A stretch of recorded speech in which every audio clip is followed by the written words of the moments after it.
आपण रानामध्ये का जातो याच्याविषयी विश्लेषण केलं आणि हे स्वामींच्या काळापासून 12व्या शतकापासून आजपर्यंत चालत आलेली विधी आपण नित्यनेमाने पाळतो। धन्यवाद। या ठिकाणी आदरणीय श्रद्धेय पूजनीय श्री राजदर बाबा सुकेनकर आले, त्यांचं स्वागत या ठिकाणी अविनाश भंडारे किंवा हे महेश भंडारे यांनी त्याचं स्वागत करावं। तसेच आदरणीय श्रद्धेय पूजनीय श्री राजदर आपला अविनाश बाबा सुकेनकर यांचे स्वागत या ठिकाणी करावं। या महेश भंडारे गावकर सर या ठिकाणी मी सूचना करतो, आपल्या व्याख्यानाला लागली या ठिकाणी सुरुवात करावी।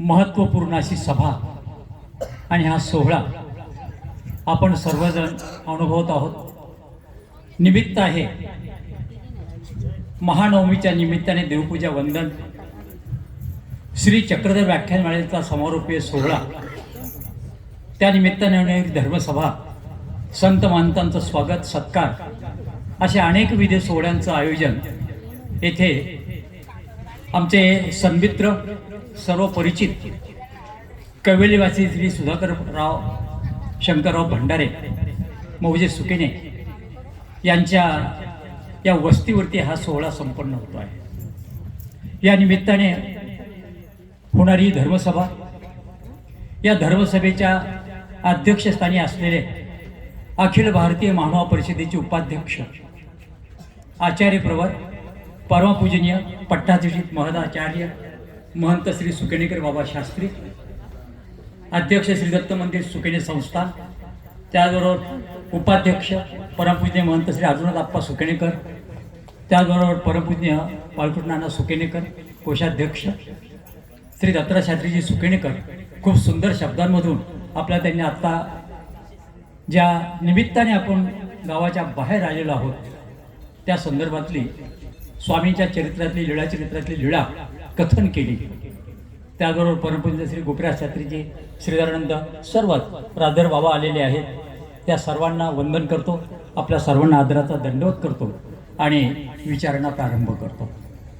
सज्जनो, ही जागा अशी आहे की या जागेवरती आल्यानंतर अनेक प्रकारच्या भावना, अनेक प्रकारचे विचार मनामध्ये जाग्या होतात। सुधाकर भाऊंचं नाव घेतलं की सर्वांना माहीत आहे की महानुभाव पंथाचा एकनिष्ठ अशा प्रकारचा हा सद्भक्त, जिल्ह्यातलं नव्हे महाराष्ट्रातलं संपूर्णपणे असं एकही देवस्थान नसेल की जेथे सुधाकर भाऊ आपल्या परिवाराच्या सह गेले असतील, संत महंतांच्या सह गेलेले असतील।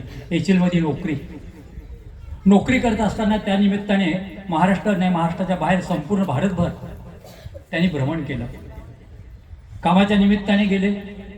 पण तिथे जात असताना जाण्या अगोदरच ज्या ठिकाणी जाणार आहेत त्या ठिकाणी भोवताली असलेली महानुभाव पंथाची मंदिरं कोणती आहेत, कोणते संत राहतात, त्यांचा परिचय, त्यांची नावं, त्या मंदिरांचा परिचय करून घेणार।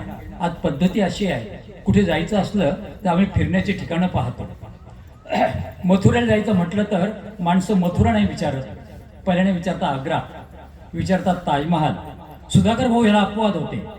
अपवाद अशा अर्थाने होते की त्यांनी प्रेक्षणीय स्थळांची कधी नोंद केली नाही, अशा स्थळांचा जाण्याचा कधी मनामध्ये हेतू धरला नाही, परंतु परिसरात असलेलं एक जरी मंदिर असेल तरी ते मंदिर मात्र त्यांनी सोडलं नाही। आयुष्यभर संपूर्णपणे पंथासाठी जगलेलं हे व्यक्तिमत्व शेवटच्या क्षणापर्यंत आपण वास्तू पाहता ही त्यांची शुभाशीर्वादाची उभारणी आहे। त्यांनी केलेले संस्कार आयुष्यभर त्यांच्या धर्मपत्नी आमच्या भगिनी कुसुमताईंनी सांभाळले।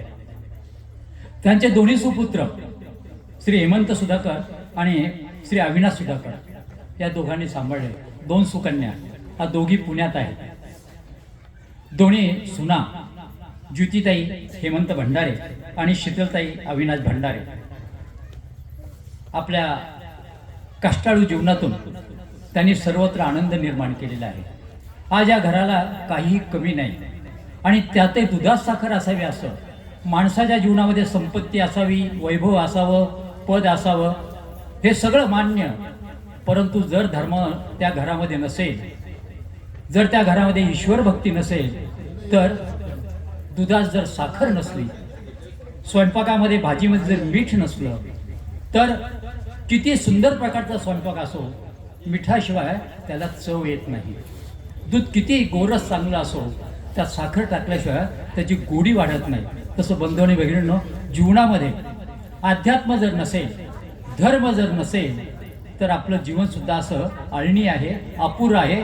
आणि त्यामुळे वैभव येईल, सत्ता येईल, आता पदं येतील, परंतु जीवनामध्ये जे अपूर्व असं समाधान, की जे मोक्ष मुक्तीचं साधन जीवनानंतर आपल्याला अनुभवायचं असतं,